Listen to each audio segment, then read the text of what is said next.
Good morning and welcome back to the channel. Appreciate you signing in today, where we're continuing to read Deuteronomy. So, as always, Father, as I read and receive your word, may it deeply be rooted in me, so when difficulty comes, it will be your word that encourages and strengthens me. Amen. Chapter 14. Ceremonial clean and unclean animals. Since you are the people of the Lord your God, never cut yourselves or shave the hair above your forehead for the sake of the dead.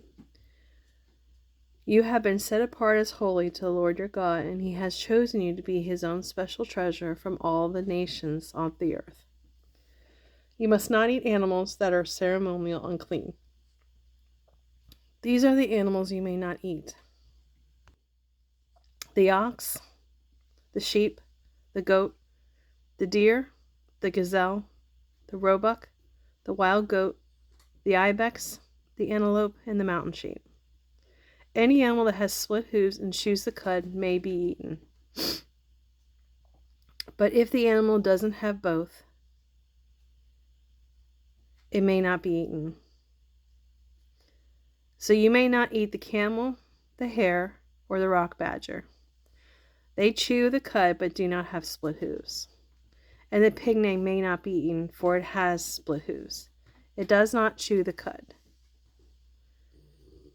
All the animals are ceremonially unclean for you. You may not eat or even touch the dead bodies of such animals. As for marine animals, you may eat whatever has fins and scales. You may not, however, eat marine animals that do not have both fins and scales. They are ceremonially unclean for you. You may eat any bird that is ceremonially clean. These are the birds you may not eat: the eagle, the vulture, the osprey, the buzzard, kits of all kind, ravens, owl, the great owl, the white owl, the pelican, the carrion vulture, the cormorant, the stork, herons of all kinds, the hoopie, and the bat. All flying insects are ceremonially unclean for you and may not be eaten. But you may eat any winged creature that is ceremonially clean. Do not eat anything that has died a natural death. You may give it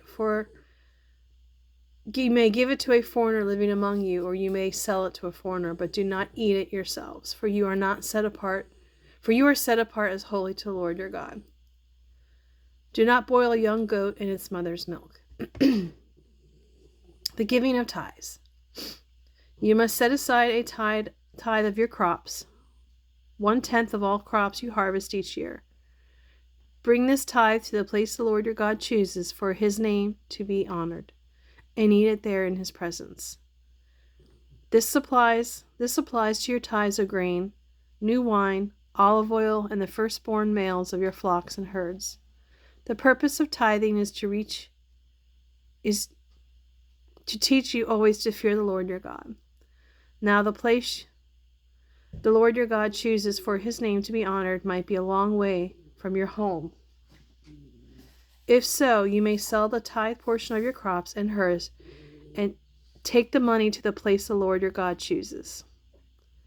When you arrive, use the money to buy anything you want: the ox, a sheep, some wine, or beer. Then feast there in the presence of the Lord your God and celebrate with your household. And do not forget the Levites in your community, for they have no inheritance as you do. At the end of every 3rd year, bring the tithe of all your crops and store it in the nearest town. Give it to the Levites, who have no inheritance among you, as well as to the foreigners living among you, the orphans and the widows in your towns, so they can eat and be satisfied. Then the Lord your God will bless you in all your work.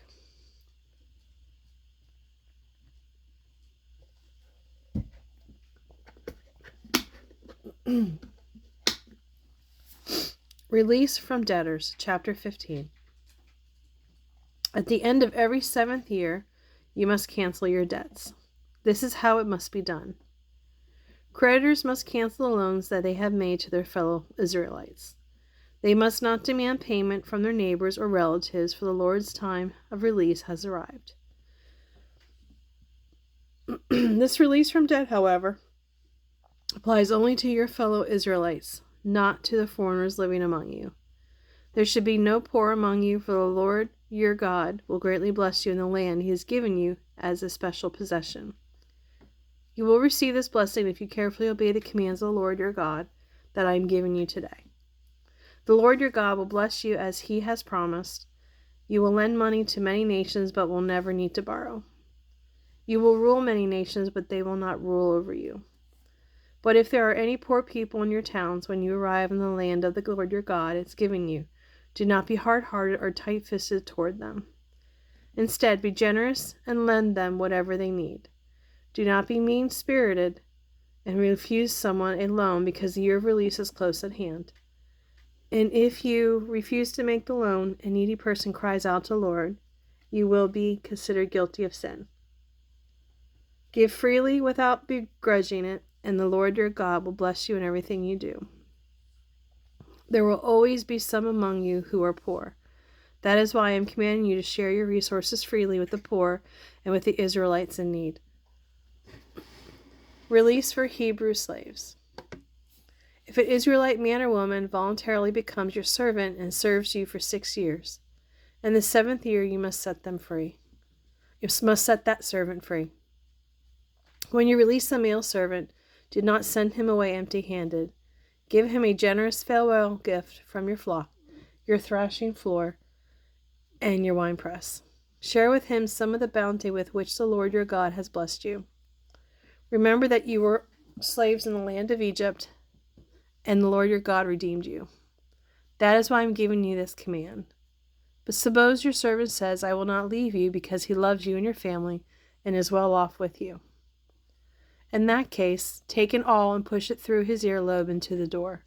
After that, he will be your servant for life. You must do the same for your female servants.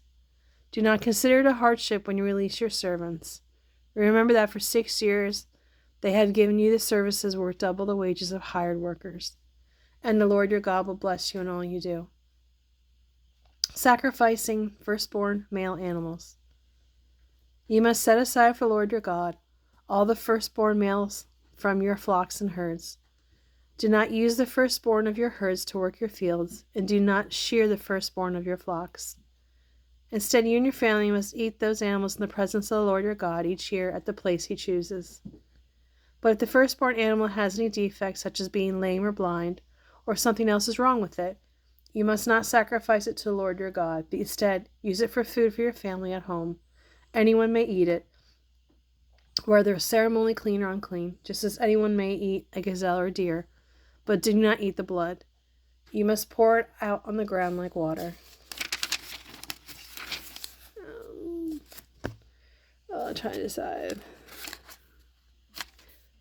I think I'm going to end it there for now because I don't think I could get through that in 2 minutes. So we're going to end today. I'll pick up with chapter 16 tomorrow. Thank you so much for joining me. Have a wonderful day. Have a blessed day. And I look forward to tomorrow. Thank you.